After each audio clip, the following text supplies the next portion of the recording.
All right, everybody, welcome to another deep dive. Today we are tackling a really interesting question. Is being a CTO like your dream job?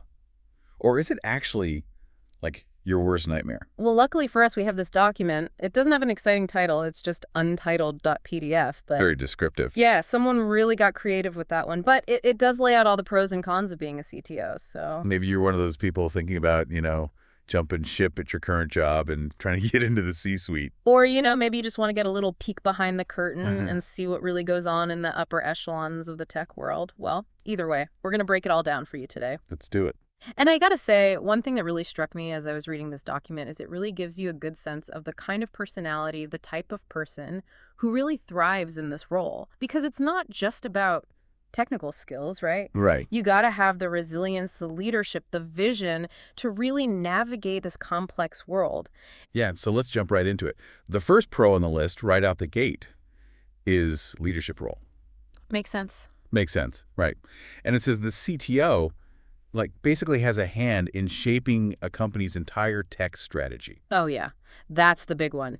I mean, think about it. You're the architect. You're building the entire tech infrastructure. Wow. Right. I mean, you're deciding, do we go with AI? Is blockchain the right move? Should we be, in the cloud? And what about the things we need to ditch? What's holding us back? Oh, interesting point, yeah. It's not all about adding the new shiny stuff. Sometimes you got to, do a little pruning. Sure, yeah. But all of that, all those decisions, those are the things that really impact a company's ability to innovate, to compete, stay relevant. So that makes total sense. But I do have to say, I did notice high pressure is also on this list. Well, yeah. It wouldn't be a very balanced deep dive if we didn't talk about the downsides. Right, exactly. And listen, we're not just talking about, meeting a deadline here or there. Yeah. This is high-stakes stuff. I mean, we're talking about decisions that could have huge financial implications. Yeah, you're responsible. You could be leading a team of, dozens, hundreds of people responsible for millions, maybe even billions of dollars. That's a lot of pressure. So yeah, it's high pressure. And the big question is, can you handle it? Yeah, I guess you have to know yourself. But okay, so another pro on the list, right? Impact on business. Oh, yeah. Which, this kind of goes without saying, right? But this document specifically says that CTOs directly impact a company's growth and success. And that's what makes it so exciting. You're not just, some engineer tucked away in the back corner, right? Right. You're at the table with the CEO. You're talking to the board of directors. You are shaping the direction of the entire company. I mean, your vision for the future of tech could determine whether the company thrives or, goes belly up. So maybe making those high-pressure decisions, maybe that's part of the thrill. Could be. For the right person. Absolutely. Yeah, for sure. Okay, and I think we all know what's coming next. High earning potential. It's definitely got to be on the list, right? I mean, let's be honest. This is a pretty lucrative gig. You're looking at, big salaries, equity, maybe even bonuses, stock options, all that good stuff. Yeah. But it's important to remember that, with high rewards come high expectations. We're talking long hours. We're talking sleepless nights, potentially a lot of stress. I imagine so. So you really got to ask yourself, what motivates you? Is it the money or is it the challenge? Yeah, because if you're constantly putting out fires, all those perks might start to feel a little bit like, hazard pay. Yeah, that's a good way to put it. But okay, moving on. How about networking opportunities? Ooh, that's a big one. And listen, I'm not just talking about adding people on LinkedIn. This is next level networking. Yeah. You are rubbing shoulders with the movers and shakers. The who's who. The who's who of the tech world. I mean, we're talking industry titans, exclusive conferences. You might even be advising startups or even venture capital firms. It's like a secret society. It kind of is.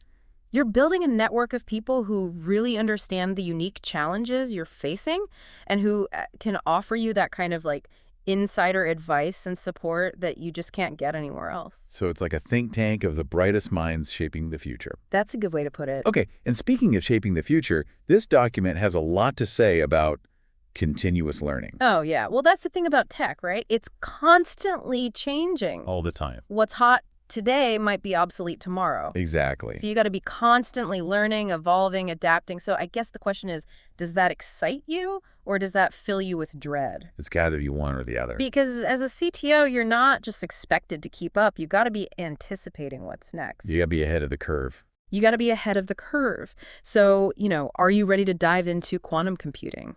Are you going to master cybersecurity? What about the ethical implications of AI? It sounds exciting to me. It can be, Mm. but it can also be exhausting. And that's why this document also talks about the risk of burnout. Yeah, makes sense. I feel like this is the theme here, this high pressure, everything's happening all at once. It's a valid concern because it's easy to get caught up in that whirlwind of innovation, pushing the boundaries and forget to take care of yourself. I mean, you're juggling multiple projects, you're managing expectations, stakeholders, and you're always, pushing, pushing, pushing. Yeah. So you really got to have strong boundaries, prioritize self-care, build a good support system around you. Okay, so work-life balance has got to be like way up there on the priority list. Absolutely. For sure. All right, how about team building? This is another pro on the list. Yeah. And this is where those leadership skills really come into play. Because you're not just a tech expert anymore. You are a coach, a mentor. You're guiding the next generation of tech leaders. Yeah, you're the captain of the ship. You are. So can you inspire your team? Can you create that culture of collaboration and innovation? Can you attract and keep those top performers in this really competitive market? It's a lot. It sounds like it's a lot. It is. But, for the right person, it can be incredibly rewarding. Okay, so as you can see, this document really lays out the good and the bad. It's not sugarcoating anything. And next on the list, no surprise here, it's long hours. Yeah, I don't Yeah. think anyone's going to be shocked by that one. This isn't your typical 9 to 5 rant. For sure not. You are on call 24/7. Emergencies happen, deadlines loom, and, you're always trying to stay ahead of the curve. So that means late nights, weekend work, maybe you're even sacrificing some personal time. Yeah, that makes sense. So you really got to ask yourself, are you prepared to make those sacrifices? What are your priorities? What are your priorities outside of work? Because if you don't find that balance, you're going to burn out faster than a server on launch day. Oh, that's a scary thought. Okay, but let's move on. How about this? Broad responsibilities. And I feel like this is kind of like what we've been talking about this whole time, right? Yeah, it all kind of ties together because as a CTO, you're wearing a lot of different hats. You're a strategist, you're a manager, you're a budgeter. Sometimes a therapist. Sometimes a therapist, yeah. Maybe even a cheerleader. Definitely a cheerleader. So you got to be comfortable, switching gears, delegating effectively, communicating clearly with all kinds of different people from all different backgrounds. And speaking of all different backgrounds, this document actually specifically mentions stakeholder management Yeah. as one of the key responsibilities. Yeah, 'cause you got to keep everyone happy, right? Yeah, You got the CEO, the board, the investors, even your own team. and they don't always agree. They definitely don't always agree. So you need to be able to explain those really complicated technical concepts in a way that everyone can understand. You got to build consensus, you got to navigate competing priorities and, persuade people to buy into your vision. It's like a constant juggling act. It really is. Balancing the needs of the business with the, exciting possibilities of technology. So it sounds like being a CTO is not for the faint of heart. You got to be a little bit fearless. You got to have a strong stomach. But for the right person, it can be an amazing ride. I mean, you have the chance to make a real impact, push boundaries, lead a team of brilliant people. And it's about so much more than just the technology itself. It's about vision, leadership, creating a better future. Yeah, absolutely. That's really inspiring. It is inspiring work. Well, wow, that was a lot to unpack. But hopefully this has given you a much better understanding of what it really takes to be a CTO. Yeah, and for anyone out there who's thinking about taking the leap, here's a final thought for you. I like it. Imagine you had a magic wand. You could change one thing about the tech industry, just one thing. What would it be?